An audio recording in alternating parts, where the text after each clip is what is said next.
таърихи бисёр ширкатҳои синамогароӣ, ҳам онҳое ки мо аллакай дар бахшҳои гузашта гуфта будем ва ҳам онҳое ки минбаъд бароятон маълумот медиҳем, аксар вақт бо шахсе ки онро таъсис додааст пайванди ногусастанӣ дорад. Relativity Media бо номи асосгузораш Райан Кевин алоқаи зич дорад. Аз ин ро мо ба омӯзиши Relativity Media маҳз аз ӯ шурӯъ мекунем.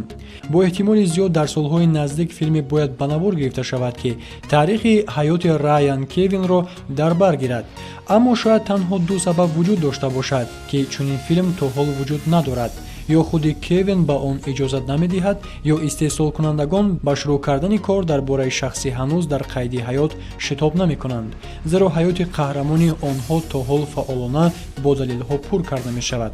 Кевин ҳанӯз 50 сола нест ва ӯ аллакай яке аз шахсони бонуфуз дар Ҳолливуд аст ва ӯ бошад ҳоло ин ҷо корашро ба итмом расониданӣ нест.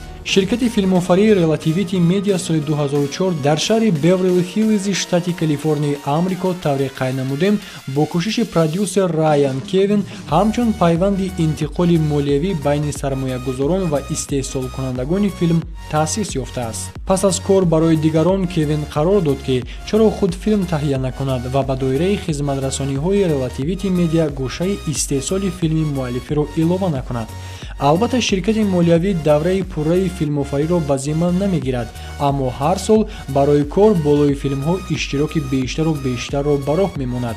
оғози ин нақшаи кор дар соли 2006 сурат гирифт, вақте ки маротибаи аввал Кевин дар филми «Форсажи сегона» саҳми худмаблағгузориро бар дӯш гирифт. Минбаъд лоиҳаи молиявӣ навбати «Рики Бобби», «Шоҳи роҳ» ва сипас филми аниматсионии «Хонаи аҷӯзаҳо» буд ки бо натиҷаҳои якхела маблағи сарфшудаи буҷаи худро комилан ду баробар зиёд ба даст овард.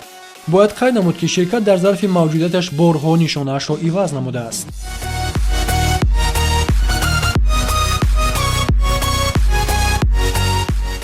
дар нишонаи ширкат баръакси дигар ширкатҳои маълум на ин ки сайёраи Замин ё Глобус, балки галактика интихоб гардидааст, ки аз нақшаҳои боз ҳам бузургтари таъсисдиҳандааш дарак медиҳад. ҳамин тавр ширкатҳои бузурги Ҳолливуд ба таҳқиқи нақшаҳои кории ширкати навтаъсиси Relativity Media шурӯъ карданд. Columbia ва Universal Pictures бо хурсандӣ бо Relativity Media ҳамкориро оғоз намуданд, ба шарте ки агар он муваффақияти лоиҳаҳоро кафолат диҳад, зеро бисёр лоиҳаҳо бидуни таҳлили муфассали математикӣ ва таҳлилгаронаи Кевин метавонистанд ба маъруфияти бузург ноил нагарданд. аз ҷумла филмҳои «Таъқиби хушбахтӣ» бо Уилл Смит, «Шаҳри хилват» драма бо иштироки Адам Сэндлерро лозим буд то аз ширкати Relativity Media кафолатномаи муваффақият гирад. то соли 2009 қадамҳои устувори Кевин ба Relativity Media имкон доданд ки студияи Raga Picturesро бо хазинаи филмҳои гуногун жанр ва лоиҳаҳои ояндааш, аз ҷумла «Охирин хона аз тарафи чап», «Зоданашуда», «Қалби маро бигир» ва ғайраро ба даст орад. дар соли 2011 Relativity бо Skylanди Чин шарҳномаи шарикӣ баст ва пас аз як сол Кевин барои харидани студияи олмонии Senator Entertainment як қатор гуфтушунидҳо анҷом дод. филмҳои бо муваффақиятонае ки то ба имрӯз Relativity Media истеҳсол намудааст, «Белоснежка», «Интихоми қадпастҳо», «Минтақаҳои зулмот», «Ҷанги намерандаҳо» ва ғайра мебошанд ки шумораашонро таҳлилгарон зиёда аз 200 филм арзёбӣ намуданд.